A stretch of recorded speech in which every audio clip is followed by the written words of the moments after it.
Hello guys, പിന്നെ അമ്മേൻ്റെ വീട്ടിൽ നിന്ന് കുറച്ച് റിലേറ്റീവ് ഇങ്ങോട്ടേക്ക് വരുന്നുണ്ട്. അവർ നമ്മൾ കുടികൂടലിന് വന്ന് ഞാൻ തോന്നുന്നു, അതിനുശേഷം ഇങ്ങോട്ടേക്ക് വന്നിട്ടില്ല.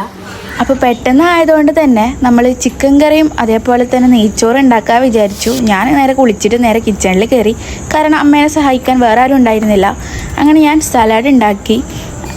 ബിരിയാണിക്കായാലും എല്ലാത്തിനായാലും ഇത് മസ്റ്റാണ്. അപ്പോൾ അമ്മ അതിൻ്റെ ഇടയ്ക്ക് നെയ്ച്ചോറ് ഉണ്ടാക്കുന്നുണ്ടായിരുന്നു, അതേപോലെ ചിക്കൻ കറി ഉണ്ടാക്കി. ഞാൻ നേരെ പോയി TV കണ്ടു കേട്ടോ. അപ്പോഴത്തേക്ക് അവർ വന്ന് അവർ ഉച്ചയായതുകൊണ്ട് നമ്മൾ ഫുഡൊക്കെ കൊടുത്ത് നേരെ പോയി നമ്മൾ കടന്നു കേട്ടോ. കുറേ കഥയൊക്കെ പറയുന്നുണ്ടായിരുന്നു, കാരണം കുറേ കാലത്തിന് ശേഷമാണ് അവർ ഇങ്ങോട്ടേക്ക് വരുന്നത്. അങ്ങോട്ട് പോകാറുണ്ട്. ഞാൻ നിങ്ങൾക്ക് രണ്ടാളെ പരിചയപ്പെടുത്തി തരാം. ഇത് ശ്രീ, ഇത് പൊടി. അപ്പം ഇവർ വന്നപ്പോൾ ഉച്ചയായതുകൊണ്ട് തന്നെ ഇവരെയും കൂട്ടി എവിടെ പോകാനൊന്നും പറ്റിയില്ല. അപ്പോൾ നെക്സ്റ്റ് ടൈം നമുക്ക് ഇവരെയും കൂട്ടിയിട്ട് നീലേശ്വരമൊക്കെ കാണിച്ചു കൊടുക്കാം കേട്ടോ.